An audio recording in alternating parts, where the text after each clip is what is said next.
எத்தனை ஜிம்முக்கு பணம் கட்டி ஷூ வாங்கி அந்த ஜிம்ல போட்டுக்கிற ட்ரெஸ் அத்தனையும் வாங்கி சகலத்தையும் ரெடி பண்ணாலும் அங்க போயும் அங்க ஜிம் பண்ணிட்டு இருக்கிற பொம்பளைங்களை பார்த்துட்டு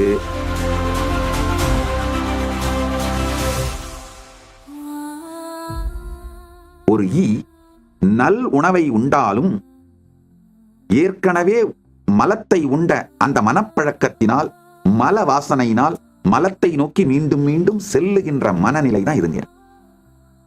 அதனால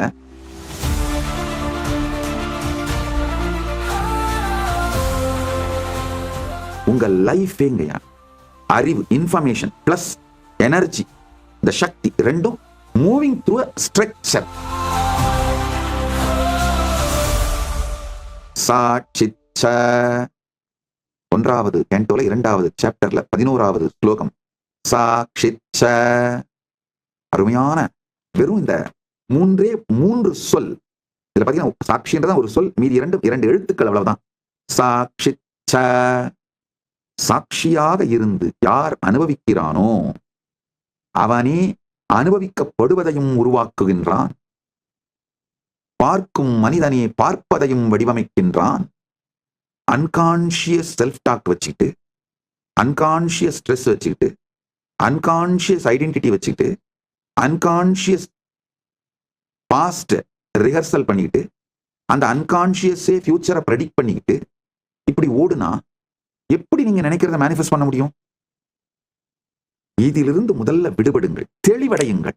இந்த மாதிரி தொடர்ந்து அன்கான்ஷியஸாவே உங்க வாழ்க்கையோட பெரும் பங்கு போகின்றது என்பதை புரிந்து கொள்ளுங்கள்.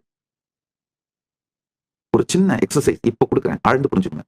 ஒரு சில நிமிடங்களை எடுத்துட்டு உங்க வாழ்க்கையை பாருங்க. எதெல்லாம் நீங்க பிக்ஸ் பண்ணணும், சரி பண்ணணும்னு வெளியில முயற்சி பண்றீங்க, ஆனா உண்மையில காரணம் உள்ள இருக்கு. உதாரணத்துக்கு ஹெல்த்தி ஆகணும், யோகா பண்ணணும், ஜிம்முக்கு போகணும், ஹெல்த்தி ஆகணும், இந்த வருஷமாவது ஹெல்த்தி ஆயிரணும், வேகமா முடிவு பண்றீங்க, ஜிம்முக்கு பணமெல்லாம் கட்டிடுறீங்க, 1-2 நாள் போறதுக்கும் கூட முயற்சி பண்றீங்க. இதெல்லாம் எக்ஸ்டர்னலா பிக்ஸ் பண்றது. ஆனா ஜிம்முக்கு போக விடாம தூக்கத்தையோ அல்லது சோர்வையோ பயத்தையோ எதையோ உங்க மேல போர்வை மாதிரி போத்தி உங்க வாழ்க்கையை கண்ட்ரோல் பண்றது உள்ள நடக்குது.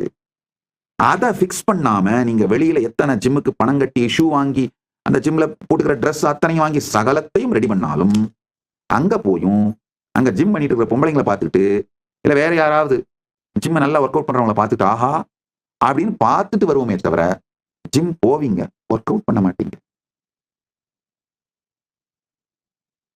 போனா கூட ஒர்க் அவுட் பண்ண மாட்டீங்க. உள்ளுக்குள்ள பிக்ஸ் பண்ணணுங்கய்யா. முதல்ல அந்த உள்ளுக்குள்ள இருக்கிற அன்கான்ஷியஸ் டயர்ட்னஸ், அன்கான்ஷியஸ் ஸ்ட்ரெஸ், அன்கான்ஷியஸாவே ஓடிட்டு இருக்கிற அந்த லோ பயோ எனர்ஜி, அதை பிக்ஸ் பண்ணணும். உங்க லைஃப் ஜஸ்ட் உங்களை பிரதிபலிக்குது. நீங்க எதுவா இருக்கீங்களோ அதுவா பிரதிபலிக்குது. நான் இந்த ஜிம்முக்கு போறது ஒரு சின்ன உதாரணம் சொன்னேன். இது எல்லாத்தையும் நீங்க எடுத்து பார்க்கலாம். உங்களுடைய கணவனோட இருக்கிற உறவு, இல்ல மனைவியோட இருக்கிற உறவு, இங்க இல்ல உங்களுடைய ஆபீஸ்ல உங்களுக்கு இருக்கிற உறவுகள், உங்க லைஃப் ஸ்டைல், எத்தனை பேருக்கு இது புரியுது? உங்க வாழ்க்கை உங்க மிரர் தான். உங்க வாழ்க்கை உங்களை மிரர் பண்ணுதுங்கய்யா. நீங்க எப்படி இருக்கீங்களோ அது அப்படியே உங்க வாழ்க்கை பிரதிபலிச்சு காட்டுது. எத்தனை பேருக்கு புரியுதோ ஒரு கமெண்ட் போடுங்க. யாருக்கெல்லாம் இது புரியணும்னு நினைக்கிறீங்களோ ஒரு ஷேர் பண்ணி விடுங்க. இன்னும் ஆழ்ந்து கேளுங்க. உங்க வாழ்க்கைங்கய்யா, நீங்களும் உங்க வாழ்க்கையும் வேற ஒண்ணுமே இல்லை. You are electricity organised into life. நீங்கள் ஒரு எலக்ட்ரிசிட்டி, லைஃபா ஆர்கனைஸ் பண்ணப்பட்ட எலக்ட்ரிசிட்டி, லைஃபா ஆர்கனைஸ் பண்ணப்பட்ட ஒரு சக்தி மண்டலம். உங்களுக்குள்ள இருக்கிற ஒவ்வொரு செல்லுமே energy unit, like a battery model. Each cell in you is a energy unit like a battery model. Every cell has a charge separation, negative inside, positive outside. Your body is not only chemistry, it is bioelectric patterning. நல்லா புரிஞ்சுக்கோங்க. உங்களுடைய ஒவ்வொரு செல்லும் உள்ள negative சார்ஜும் வெளியில positive சார்ஜும் இருக்கிற ஒரு எலக்ட்ரிக் யூனிட்டுங்கய்யா, ஒரு எலக்ட்ரிக் எனர்ஜி யூனிட்.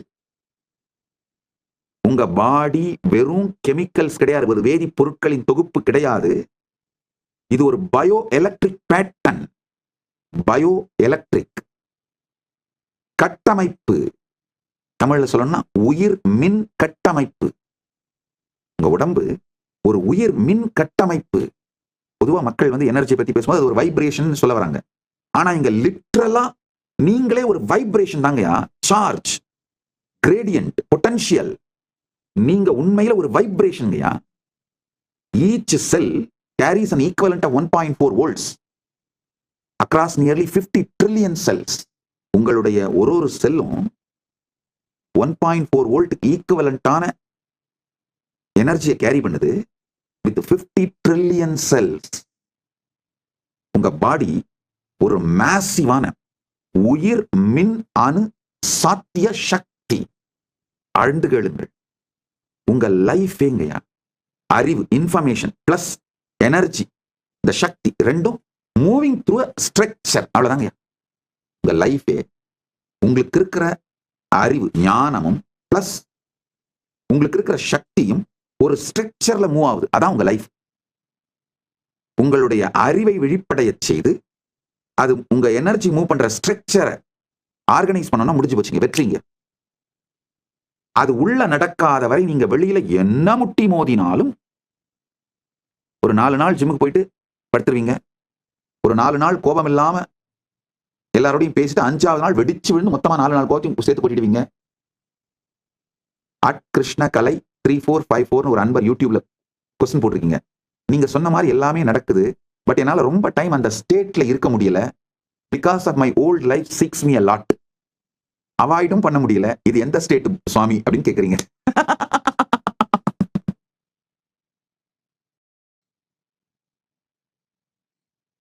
மென்மையான வார்த்தையால் சொல்றேங்கய்யா. ரொம்ப அறச்சீற்றத்தோடு கடுத்தோடு கடுமையான வார்த்தைகள் நான் உபயோகம் பண்ண விரும்பல.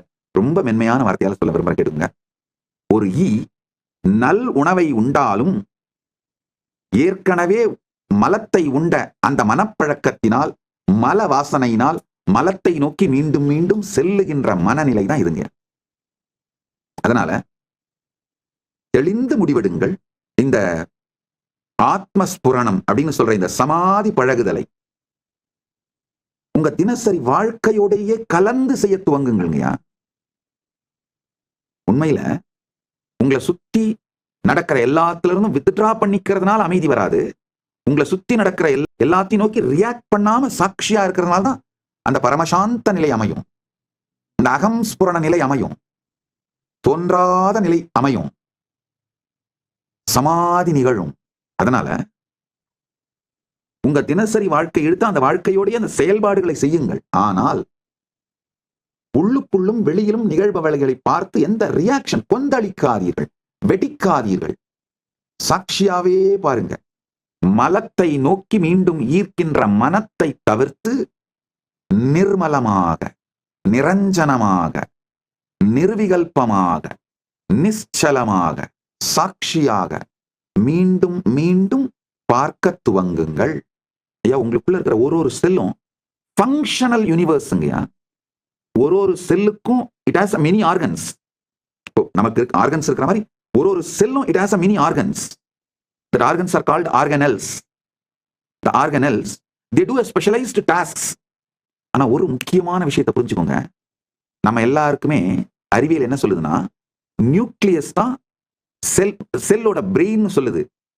அந்த நியூக்ளியஸ் தான் செல்லோட ஃபங்க்ஷனை கமாண்ட் பண்ணுதுன்னு சொல்லுது. ஆனா அது கிடையாது. ரியாலிட்டியில நியூக்ளியஸ் பிரெயின் கிடையாது.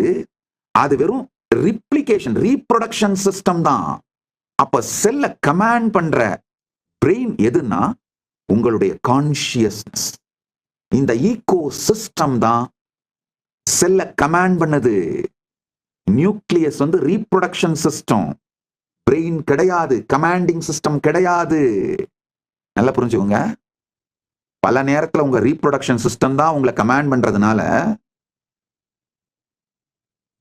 உங்க லைஃப்ல மேஜர் கமாண்டை எல்லாம் ஜெனரேட் பண்றது உங்க ரீப்ரொடக்ஷன் சிஸ்டம் தான், பிரெயினே இல்ல. பெருமான் 2 கொடுத்தாராம், மேலையும் கீழையும், சகஸ்திராரத்தையும் மூலாதாரத்தையும். ஆனா 2ல 1 தான் ஒரு நேரத்துல வேலை செய்யும்னு சொல்லி எழுதி வச்சுட்டாராம். புரிஞ்சவங்களாம் புரிஞ்சுக்கோங்க. கீழே வேலை செய்யும் போது மேல வேலை செய்யாது, மேல வேலை செய்யும் போது கீழே வேலை செய்யாது. நமக்கு அந்த மாதிரி இருக்கிறதுனால செல்லோட ரீப்ரொடக்ஷன் சிஸ்டமான நியூக்ளியஸ பிரெயின் நம்ம தப்பா புரிஞ்சுக்கிறோம். செல்லோட ரீப்ரொடக்ஷன் சிஸ்டம் தான் நியூக்ளியஸை தவிர கமாண்டிங் மெக்கானிசம் கான்சியஸ்னஸ் தான். ஆக்சுவலா உங்க செல்லோட control mechanism, the actual control of your cells is done by perception signals generated by consciousness, not by nucleus. nucleus actually என்ன பண்ணுதுன்னா அந்த புருஷன் கான்சியஸ்னஸ் இருந்து வர சிக்னல்ஸை இன்டர்பிரட் பண்ணுது, அவ்வளவுதான். உங்க செல்ஸ் எந்த ஈகோ சிஸ்டத்துல உயிரோட இருக்கோ அந்த இன்டர்னல் என்விரான்மெண்ட், உங்களுடைய கான்சியஸ்னஸ், உங்களுடைய குவாண்டம் ஃபீல்ட், அது உருவாக்குற எக்ஸ்பீரியன்ஸ், அந்த கெமிஸ்ட்ரி, அது உருவாக்குற பர்செப்ஷன், இதை வைத்துத்தான், இதுதான் உங்களுடைய செல்ஸை இயங்க வைக்குது. அதனாலதான் the way you interpret life, the way you perceive life, the way you cognize life, your energetic posture about life matters. How your consciousness approaches life matters. ஏன்னா அந்த கான்சியஸ்னஸ், அந்த எனர்ஜி ஃபீல்டுல தாங்க உங்க செல்ஸ் சர்வைவ் ஆகணும். அதை நல்லா புரிஞ்சுக்கோங்க. இப்ப நிறைய கேள்விகள் வரும். கேள்விகள் வந்தாதான் கேட்குறீங்கன்னு அர்த்தம், இல்லைன்னா எங்கேயோ போயிட்டீங்க.